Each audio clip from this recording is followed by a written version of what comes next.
हिमाचल सरकार की job training योजना को लेकर विपक्ष लगातार निशाना साध रहा है और युवाओं के भविष्य के साथ खिलवाड़ करने के आरोप लगाए जा रहे हैं। वहीं शुक्रवार को उप मुख्य सचेतक केवल सिंह पठानिया, मुख्यमंत्री के मीडिया एडवाइजर नरेश चौहान और कांग्रेस से विधायक सुरेश कुमार ने संयुक्त पत्रकार वार्ता कर भाजपा पर जमकर निशाना साधा और प्रदेश के युवाओं को सरकार के खिलाफ भड़काने के आरोप लगाए। सुरेश कुमार ने कहा कि विपक्ष इन दिनों युवाओं को सरकार के खिलाफ भड़काने का काम कर रही है। प्रदेश सरकार की जॉब ट्रेनिंग योजना को लेकर विपक्ष भ्रांतियां फैला रहा है, जबकि प्रदेश सरकार द्वारा जो नई जॉब ट्रेनिंग योजना लाई जा रही है उसका मकसद कर्मचारियों में दक्षता को बढ़ाना है, ताकि युवाओं की सरकारी क्षेत्र में भर्ती हो रही है उनको एक यूनिफॉर्म पॉलिसी के तहत लाना है। केवल सिंह पठानिया जी ने और चौहान साहब ने सारी बातें रखी। मैं 2-3 बातें इस प्रदेश की जनता को क्लियर करना चाहता हूं, जिनके बारे में विपक्ष के लोग तरह तरह की भ्रांतियां फैला रहे हैं। आजकल विपक्ष ने एक बीड़ा उठाया है और वो सरकार को बदनाम करने के लिए युवाओं को भड़काने का कार्य कर रहे हैं, जिसमें हम जो जॉब ट्रेनिंग की योजना लेके आए हैं उसके बारे में तरह तरह की भ्रांतियां युवाओं में और प्रदेश की जनता में फैलाने का कार्य विपक्ष कर रहा है। मैं इसके बारे में स्पष्ट करना चाहता हूं कि जो जॉब ट्रेनिंग सरकार ने योजना चलाई है उसका उद्देश्य मात्र नए कर्मचारियों की दक्षता को बढ़ाना और नए जो भर्ती किए जाने वाले हमारे युवा हैं उनको एक यूनिफॉर्म पॉलिसी के अंडर लाना, ये मात्र उद्देश्य था। और पहले हम देखते हैं कि जब भी कोई भर्ती होती है तो उसके तरह तरह के नाम थे। कोई अनुबंध आधार उसको कहा जाता था, कभी एडहॉक कहा जाता था, कभी डेली वेज कहा जाता था। तो इन तमाम चीज़ों को समाप्त करके हमने एक नाम दिया है, वो है जॉब ट्रेनिंग। और उस जॉब ट्रेनिंग को नियमित समय के अंतर जो है वो नियमित किया जाएगा। पहले जब हम अनुबंध आधार पे भर्ती करते थे उसमें पहले 12 साल में उनको पक्का किया जाता था, फिर 8 साल की पॉलिसी आई, फिर 5 साल की पॉलिसी आई, फिर 2 साल की पॉलिसी आई। यानी कि सरकारें अपनी सुविधा के मुताबिक उसको करती रही हैं। लेकिन हमारी सरकार ने इन सारी चीज़ों को दरकिनार करते हुए एक सेट पॉलिसी जो है युवाओं की भर्ती के लिए की है और उसका नाम जॉब ट्रेनिंग रखा है। अब इस जॉब ट्रेनिंग में कहा जा रहा है कि इसमें जब रखेंगे तो उसके बाद फिर दोबारा टेस्ट देंगे। ऐसी कोई बात नहीं। माननीय मुख्यमंत्री जी ने भी कल इस चीज़ को क्लियर किया है कि ऐसी भ्रांतियां जो फैलाई जा रही हैं वो निरर्थक हैं, वो झूठी हैं। जब एक बार नियुक्ति होगी तो जॉब ट्रेनिंग 2 वर्ष के बाद जो है वो नियमित होगा और उसके बाद कोई भी टेस्ट जो होगा वो उसकी जैसे विभागीय परीक्षाएं और होती हैं उनकी पदोन्नति के लिए वैसे होंगी, वो वैसे ही होती हैं, पहले भी होती हैं, अब भी उसके बाद भी होंगी। उनमें कोई बदलाव नहीं किया गया है। लेकिन यहाँ भ्रांति ये फैलाई जा रही है कि पहले जॉब ट्रेनिंग रखे जाएंगे फिर उसके बाद दोबारा से उनका टेस्ट होगा। ऐसा कुछ नहीं है। ये जो है विपक्ष के द्वारा फैलाई गई एक अफवाह है। तो ये मैं प्रदेश के युवाओं को इसके लिए इस बात की आश्वासन देता हूं कि सरकार की तरफ से ऐसी कोई योजना नहीं है। सरकार ने मात्र जो अनुबंध नाम था या एडहॉक नाम था या अलग अलग नाम थे, उसमें चाहे वन मित्र थे, पशु मित्र थे, हर तरह के नाम जो है वो इन ऐसी नौकरियों को दे दिया जाता था, उनका एक नामकरण करके हमने जॉब ट्रेनिंग रखा है। और उसमें किसी भी तरह का दोबारा से जो टेस्ट है वो लेने का कोई प्रावधान नहीं है। ये सरकार की तरफ से स्पष्टीकरण मुख्यमंत्री जी ने भी दे दिया और आज हम प्रदेश के युवाओं को इस बात को स्पष्ट करना चाहते हैं और हम विपक्ष को कहना चाहते हैं कि वो इसके ऊपर राजनीतिक रोटियां ना सेके, क्योंकि हमारी सरकार की मंशा बहुत क्लियर है। हम प्रदेश के युवाओं को रोजगार देने के लिए वचनबद्ध हैं और इसकी हमने गारंटी दे रखी है। और मैं बताना चाहता हूं कि इस वक्त इन 2.5 वर्षों में प्रदेश सरकार ने 42,000 जो रोजगार हैं वो सरकारी क्षेत्र में दिए हैं। 42,000 रोजगार सरकारी क्षेत्र में हमारी सरकार ने 2.5 वर्षों में दिए हैं और 70,000 रोजगार हमने जो गैर सरकारी क्षेत्र है उनमें दिए हैं। तो हमारी सरकार रोजगार देने के लिए वचनबद्ध है और प्रयासरत है। जबकि पिछली जयराम सरकार ने 5 वर्षों के अंदर मात्र 20,000 सरकारी नौकरियां दी थी। हमने 2.5 वर्ष में 42,000 दी और उन्होंने 5 वर्षों में 20,000 नौकरियां दी थी। और आने वाला हमारा जो 2.5 वर्ष का कार्यकाल है, इसमें हम और सरकारी नौकरियां देंगे।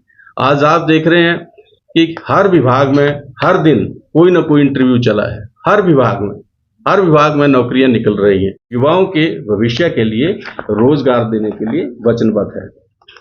अभी चौहान साहब ने बात की प्रदेश की आत्मनिर्भरता की। मैं बधाई देना चाहता हूं माननीय मुख्यमंत्री ठाकुर सुखविंदर सिंह सुक्खू जी को, जिस तरीके से प्रदेश के हितों की लड़ाई को इस कार्यकाल में लड़ा गया। कभी भी किसी भी सरकार ने प्रदेश के हितों की इतनी बड़ी लड़ाई जो है वो कभी नहीं लड़ी गई। और इसके लिए माननीय मुख्यमंत्री जी हर रोज प्रयासरत हैं और बार बार दिल्ली में नेताओं से मिलके और जो हिमाचल के हित हैं उनकी पैरवी करके, चाहे कोर्ट में हो चाहे सुप्रीम कोर्ट में हो, उनकी पैरवी करते हुए हम हिमाचल की जो आर्थिक व्यवस्था है उसको सुदृढ़ करने के लिए प्रयासरत हैं। मैं बधाई देना चाहता हूं माननीय मुख्यमंत्री जी को कि पिछले दिनों आपने सुना होगा कि जो करछम बांगतू हाइड्रो पावर प्रोजेक्ट है, जिसका मामला उच्च न्यायालय में लंबित था, हमने अच्छे वकील किए, केस को अच्छे से लड़ा और उसमें सरकार की जीत हुई, जिससे 18% फ्री बिजली जो है हमारे को मिलने के आदेश माननीय सुप्रीम कोर्ट ने दिए हैं। और इससे सालाना 250 करोड़ रुपए जो है प्रदेश को हर वर्ष मिलना है। और इसी तरह पीछे हमने, चाहे वर्ल्ड फ्लावर हॉल है उसकी भी आपने बात की, उस केस को भी हमारी सरकार ने अच्छे तरीके से सुप्रीम कोर्ट में लड़ा और वो हमारे कब्जे में आया। 500 करोड़ रुपए की प्रॉपर्टी अब सरकार ने वो अर्जित की है और सालाना 200 करोड़ रुपया जो है उससे हमें हर इसमें आना आरंभ हो चुका है। इसी तरह से सानन बिजली प्रोजेक्ट है, उसके केस को भी हमने बखूबी जो है वो कोर्ट में रखा है अपना पक्ष। इसी के साथ जो दूसरे पावर प्रोजेक्ट हैं उनमें भी जो रॉयल्टी का मुद्दा है उसको 18% करने का, इसके लिए भी सरकार जो प्रयासरत है। और साथ में जो वाटर सेस, जो हमारा हिमाचल प्रदेश का बहता सोना है, जो हमारी आर्थिकी का एक आधार है, उसके ऊपर हमारी सरकार ने बड़ी मजबूती के साथ अपना पक्ष रखा है। और हिमाचली हितों की बात करते हुए माननीय मुख्यमंत्री जी ने कहा है कि ये बहता पानी हमारी संपदा है, इस पानी से जो लाभ उठा रहे हैं, बिजली बना रहे हैं, वो उनको हिमाचल प्रदेश को रॉयल्टी देनी पड़ेगी। और पिछले दिनों अभी कसाऊ बांध की बात है या रेणुका बांध की बात है, जो हरियाणा सरकार और दिल्ली तक, राजस्थान तक पानी जाना है, उसके लिए हमारी सरकार ने कड़ा जो फैसला है वो लिया है। हमने कहा है कि कोई भी पानी हिमाचल प्रदेश से अगर जाना है तो हिमाचल प्रदेश के हित जो हैं पहले उनको देखना पड़ेगा। और उसके लिए हमने हरियाणा सरकार से बात उठाई है कि पानी ले जाने से पहले आप सुनिश्चित करें कि जो बीबीएमबी में हमारा शेयर है उसको आप दें। हिमाचल प्रदेश का शेयर है वो हमें मिलना चाहिए 12%, और पिछले 11 वर्षों से वो लंबित पड़ा है, लेकिन सरकार, हरियाणा सरकार उसको दे नहीं रही है। उस पक्ष को भी हमने सुप्रीम कोर्ट में रखा है, उसके भी सकारात्मक नतीजे जो हैं वो आने वाले हैं। इसी तरीके से जो दिल्ली को पानी जाना है उसमें भी हमने अपना जो पक्ष है मजबूती के साथ रखा। कहने का तात्पर्य है कि हिमाचल प्रदेश सरकार इस वक्त हिमाचल प्रदेश के हितों की लड़ाई बहुत अच्छे तरीके से लड़ रही है, और ये पहले मुख्यमंत्री हैं जो इतनी गंभीरता से हिमाचल प्रदेश के इन मुद्दों को उठा रहे हैं और उनमें हमें सफलता भी मिल रही है। और इसके लिए शांता कुमार जी ने और प्रेम कुमार धूमल जी ने इनकी पीठ थपथपाई है। और शांता कुमार जी ने अपने वक्तव्य में कहा कि जिस कार्य को मैं करना चाहता था उस कार्य को सुक्खू जी ने करके दिखाया। मैं इनकी प्रशंसा करता हूं। और ये बहुत बड़ी बात है कि एक विपक्ष के वरिष्ठ नेता के मुंह से ऐसी शाबाशी मिलना, ये अपने आप में एक प्रशंसा पत्र होता है, प्रशस्ति पत्र होता है। हमारे विपक्ष के साथी इन कई चीज़ों के बारे में जो है वो प्रदेश की जनता को गुमराह करने के लिए लगे। अभी पठानिया जी ने बड़े विस्तार से बात कही। मैं इतना कहना चाहता हूँ कि 7 जो हमारे सांसद हैं वो दिल्ली में पिछले दिनों केंद्र सरकार के नेताओं से और अपने नेताओं से मिले। बड़ी अच्छी बात है। हम इसी बात को तो उनको पिछली बार भी कह रहे थे। हम तो कह रहे थे उनको उसी वक्त करना चाहिए था। तो ऐसा उत्साह उनको उस वक्त भी दिखाना चाहिए था जब पूरा प्रदेश इस आपदा की चपेट में आया था और उस वक्त हमारा 12,000 करोड़ रुपए का जो नुकसान था प्रदेश को हुआ था और बहुत बड़ी त्रासदी थी। और अब भी ये बहुत बड़ी त्रासदी हुई है। इस के बारे में अब भाजपा के सारे लोग जो थे वो इकट्ठे होकर दिल्ली गए हैं। मैं उनको ये कहना चाहता हूँ कि 7 सांसद कल परसों मिले। उनको पहले ये चाहिए था कि 7 सांसद पहले अपनी तरफ से 5-5 करोड़ रुपए जो था वो आर्थिक सहायता इस आपदा प्रभावित लोगों को देते, फिर वो आगे जाके केंद्र से मांगते। लेकिन उन्होंने अपने आप नहीं दिया, वो वहां बात कर रहे हैं। अब उसमें कितने सफल होते हैं वो देखा जाएगा। लेकिन हमारा इतना कहना है कि कोई भी राहत है वो तुरंत मिलनी चाहिए और इसको बड़ी गंभीरता से लेना चाहिए। प्रदेश की जनता जो है वो बहुत त्रस्त हुई है और हमने अपने सीमित साधनों से बहुत सारा वहाँ पे पैकेज दिया और भी पैकेज जो है हमारी प्रदेश सरकार की तरफ से आने वाला है। धन्यवाद। वहीं उप मुख्य सचेतक केवल सिंह पठानिया ने भी आपदा को लेकर विपक्ष पर जमकर निशाना साधा। उन्होंने कहा कि प्रदेश में आपदा में भारी नुकसान हुआ है। इस आपदा में मुख्यमंत्री आपदाग्रस्त क्षेत्रों में पहुंचे और उसके बाद दिल्ली में केंद्र सरकार के समक्ष राहत पैकेज देने का आग्रह किया और उनके आग्रह पर गृह मंत्री ने हिमाचल में केंद्र की टीम आंकलन करने के लिए भेजी है।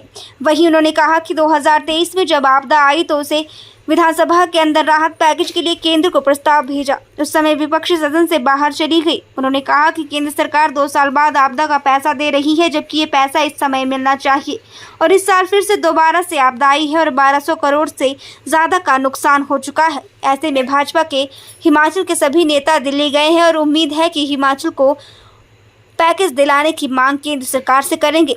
पत्रकार बंधुओं का स्वागत है। आदरणीय भाई सुरेश कुमार जी जो कि विधायक हैं हमारे भोरंज से, और बड़े भाई नरेश चौहान जी, आज ये जो प्रेस कॉन्फ्रेंस खासकर हमने आपके समक्ष हुए हैं, जो खासकर मंडी के अंदर जो आपदा आई है उसको लेकर मैं कहूँगा, चाहे 2024 की आपदा थी, 25 की आपदा थी, माननीय मुख्यमंत्री महोदय ने फ्रंट फुट पे जो है वो आपदा को, मैं कहता हूँ फ्रंट फुट पे खेल के जो है कोशिश की है। चाहे कुल्लू मंडी की बात थी, सबसे पहले मुख्यमंत्री पहुंचे, इस बार नदौन के अंदर थे वो। जैसे उनको पता लगा और मुख्यमंत्री महोदय, चाहे वो आपका चुनाग हो, करसोग हो, जहाँ जहाँ प्रभावित एरिए थे वहाँ पहुंचे। जहाँ तक इसमें तक बात है, मंडी जिला में जो भारी बारिश के कारण जो नुकसान हुआ है और अभी तक यहाँ बादल फटने की 14 और 3 फ्लैश फ्लड जो है वो घटनाएं हुई हैं।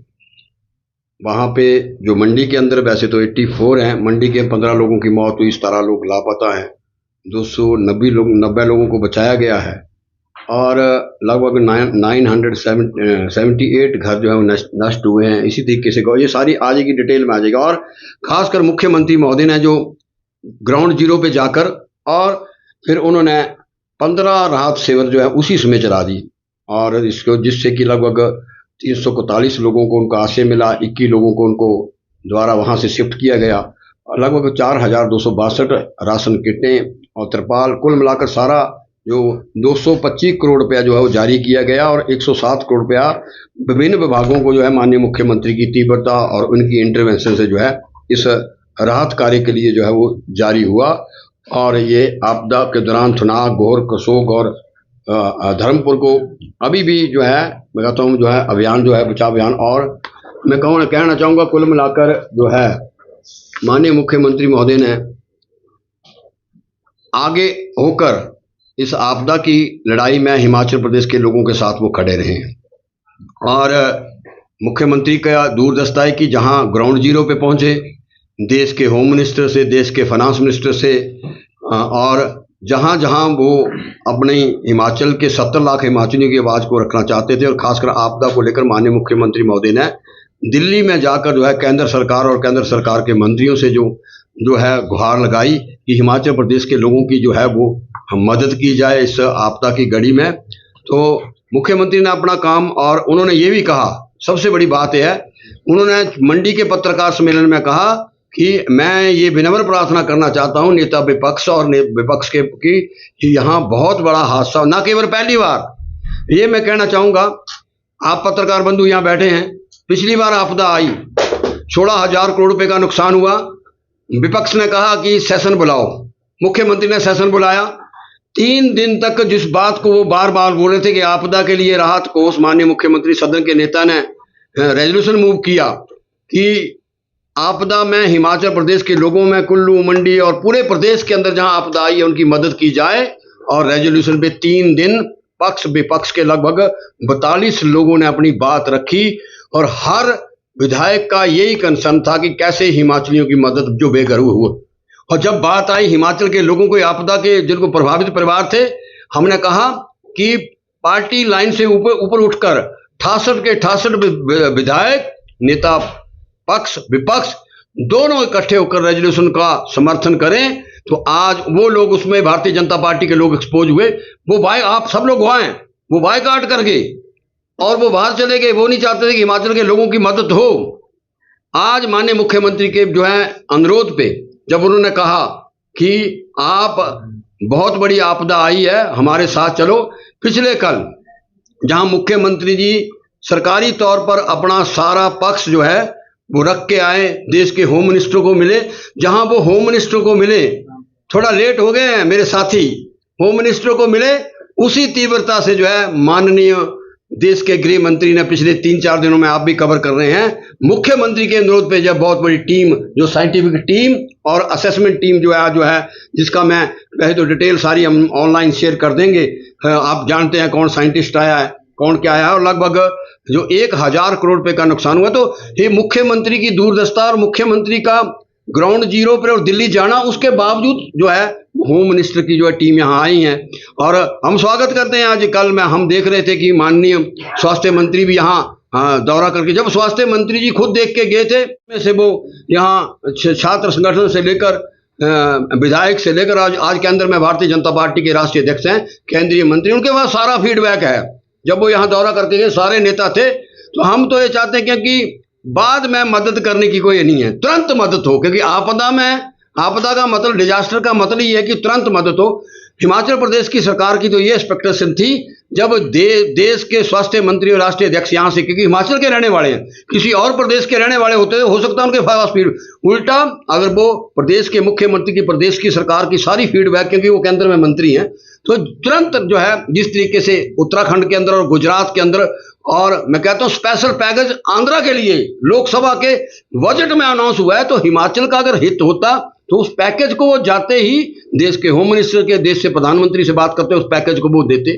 कल वो मिले हैं माननीय, अलग अलग हम उसका भी स्वागत करते हैं कि हिमाचल की हितों की बात उन्होंने वहां रखी है। लेकिन कुल मिलाकर हमारा है कि ये जो पैकेज है, जो माननीय मुख्यमंत्री महोदय ने बार बार केंद्रीय मंत्रियों से बात की है, वो पैकेज जो है वो जल्दी से जल्दी आ जाना चाहिए। और या आज मैं कहता हूँ 4-5 सांसद, 7 सांसद कल, और जिन लोगों के विधायक गए हैं, जो उनको प्रभावित जो इलाके हुए हैं, ऐसे ही पिछले साल भी प्रभावित लोग हुए थे, वो भी विधायक थे। मेरे इलाके में भी नुकसान हुआ, सुरेश जी के इलाके में भी नुकसान हुआ, सब। तो ये पीड़ा पूरे प्रदेश की पीड़ा थी। तो हम ये चाहते कि उस रेजोल्यूशन का अगर इन्होंने साथ दिया होता तो हिमाचल प्रदेश जो आज, जो मैं कहता हूं, और मुख्यमंत्री महोदय ने जहां 1,30,000 रुपया, प्रदेश के अंदर पहला मुख्यमंत्री है, 1,30,000 रुपया गृह निर्माण के लिए प्रधानमंत्री आवास योजना के अंतर्गत है, उसमें भी 20,000 रुपया हिमाचल प्रदेश का शेयर है। मुख्यमंत्री ने जो पैकेज दिया, 7 लाख रुपया बसाने की बात की, ये प्रदेश के अंदर पहला, जब 7 लाख रुपए का पैकेज यहां दिया गया, तो मैं ये जरूर जानना चाहूंगा, देश का नेतृत्व यहां आता है, दूसरा घर मानता है, उनको चाहिए था कि इतना बड़ा नुकसान अगर हिमाचल प्रदेश के अंदर हुआ है तो 7 लाख रुपए का पैकेज, इसमें दिल्ली के अंदर उनकी सरकार है, अगर हिमाचल की हितों की बात करते तो वो पैकेज, क्योंकि ये स्पेशल पैकेज लोगों का नुकसान हुआ है, तो वो पैकेज जो है वो उनको वहाँ देना चाहिए था। और अभी भी सरकार की यही आस है कि हम तो ये चाहते हैं कि जल्द से जल्द, और इसमें मुख्यमंत्री ने जो अपनी दूरदर्शिता दिखाई है, और मैं देख रहा था कि कल भी नेता विपक्ष भी और दूसरे लोग भी बातचीत कर रहे थे, ये सारी बातें केंद्र के ध्यान में हैं। और अब इनको लगता है कि क्योंकि मुख्यमंत्री ने बिल्कुल, और वही नहीं, डे टू डे यहाँ डिजास्टर की मीटिंग सारे जिलाधीशों के साथ वीसी के द्वारा मीटिंग, ना केवल मंडी के अंदर, पिछले 6-8 दिनों में पत्रकार बंधु आप ये पूरे प्रदेश के अंदर, मेरे शाहपुर विधानसभा क्षेत्र में भी आपने देखा होगा, परसों अखबारों में छपा कि जो नेशनल हाईवे अथॉरिटी का जो काम चला, बहुत बड़ा नुकसान वहां हुआ है। तो कंपनी वो भी मुख्यमंत्री की संज्ञान में है। मुख्यमंत्री ने आरओ को, कंसर्निंग अथॉरिटी को डायरेक्शन दी है कि जिनका जो नुकसान हुआ है उस नुकसान पे जो है किस तरीके, तो कुल मिलाकर आपदा पे हमारा यही है कि आपदा पे हमें चाहते हैं अभी भी, क्योंकि लोगों के बेघर अभी हुए हैं। अभी टीम जाए तो अब तो प्रदेश के लोग, जो लोग मुश्किलात में हैं, वो तो चाहते हैं विद इन नो टाइम जो है वो पैकेज जो है वो जारी हो, जिससे कि आने वाले टाइम में जो लोग 700-800 लोग बेघर बैठे हैं, 1000 करोड़ रुपए का जो नुकसान है, न केवल ये जो 16,000 करोड़ रुपए का नुकसान इन्हीं की टीम असेसमेंट करके गई थी, उसमें भी हिमाचल प्रदेश को 2006 करोड़ रुपया जो है वो अभी तक रिलीज हुआ है। तो हम तो ये मानते हैं कि अगर सच में ही जो देश का नेतृत्व है हिमाचल के हितों की बात करता है, तो इस पैकेज जो माननीय मुख्यमंत्री महोदय ने केंद्र सरकार के पक्ष के पास और खासकर देश के होम मिनिस्टर के पास रखा है। मुख्यमंत्री, देखो आज मैं स्टेटमेंट पढ़ रहा था, बात वही है, वो प्रदेश के विपक्ष के नेता ने कहा कि मुख्यमंत्री महोदय 10 दिन पहले कह चुके हैं जब दिल्ली से आए थे कि देश के गृह मंत्री ने कहा कि मैं दौरा करूंगा और जल्दी से राहत पैकेज हिमाचल। वही बात आज जो है भारतीय जनता पार्टी के जो सब सम्मानित नेता सबको मिले, तो वही बात हो। तो हम ये चाहते हैं देश के होम मिनिस्टर भी जो है गृह मंत्री जल्दी से, ऐसा ना हो कि लोग बिल्कुल ये हो जाएं, किसी की गाय चली गई है, किसी का पशु चल गया, बहुत से ऐसे लोग हैं जिनका तो कुछ भी नहीं बचा है, तो राहत उनको अभी चाहिए। ऐसा ना हो कि वो दौरा कहीं 6 महीने बाद हो, अभी राहत चाहिए। तो तुरंत जो है माननीय मुख्यमंत्री महोदय ने जो मांग उठाई है उस पर हम चाहते हैं कि तुरंत जो है वो जो है राहत पैकेज जो है वो जारी हो। यही मेरा आपदा को लेकर जो है कहना। बाकी अब डॉक्टर सुरेश जी, अब जो है आपको पता होगा, हमारे तो नहीं, आपको पता होगा। नहीं, सैलरी कौन सी बढ़ाई? ये जो भारतीय जनता पार्टी की तरफ से अफवाहें हैं ना, इसी के बारे में हम उनका भंडाफोड़ करना चाहते हैं। जो बोर्ड हैं जिनकी सैलरी बढ़ी है, ये माननीय मुख्यमंत्री जी ने पिछले वर्ष कहा था कि जो बोर्ड फायदे में है और उनको सरकार से कुछ लेना नहीं है, वो अपने आप कमा रहे हैं, वो चाहे तो वो अपने चेयरमैन की और अपने जो कर्मचारी हैं उनको दे सकते हैं। तो बहुत सारे बोर्ड है, उन्होंने अपने कर्मचारियों को भी दिया और जो चेयरमैन थे उनको भी दिया। तो भारतीय जनता पार्टी को इसमें क्या तकलीफ हो रही है? वो सरकार ने नहीं दिया, वो उन बोर्ड्स ने दिया जो स्वयं कमाते हैं और उनका पैसा है, उनके कर्मचारियों का पैसा है, वो उस पैसे को दिया गया है। तो भारतीय जनता पार्टी को ऐसी बात करने की जो है वो नहीं करनी चाहिए। अच्छी राजनीति। मंडी के सांसद इस तरह की बयानबाजी वो कर रही है कि मुझे जब सांसद के लिए चुना गया था उस समय कुछ और कहा गया था और अब जिम्मेदारी कुछ और। देखिए, इसके बारे में तो मंडी की सांसद और जिन्होंने उसको ये कहा था कि आपको 60 ही दिन बाद काम करना, वो जाने। लेकिन मैं इतना जरूर कहूँगा कि मंडी के लोगों ने उनको चुना है। क्या उम्मीदें थी मंडी के लोगों को उनसे, तो उनको उनकी उम्मीदों के अनुरूप काम करना चाहिए। और जो राजनीतिक एक हमारी एक स्तर है राजनीति का, उस स्तर के मुताबिक जो है उनको अपनी बयानबाजी करनी चाहिए। मैं इतना ही कहूँगा। धन्यवाद। वहीं मुख्यमंत्री के मीडिया एडवाइजर नरेश चौहान ने कहा कि हिमाचल प्रदेश में सरकार प्रदेश हितों को संरक्षण के लिए काम कर रही है। मुख्यमंत्री द्वारा व्यवस्था परिवर्तन की जो बात कही गई उस पर काम किया जा रहा है। उन्होंने कहा कि जयराम सरकार जब सत्ता से गई तो खजाना पूरी तरह से खाली करके गई। प्रदेश सरकार द्वारा इसको लेकर काम किया गया और खासकर पावर प्रोजेक्ट से जो मुफ्त बिजली मिलनी थी वो नहीं मिल रही थी।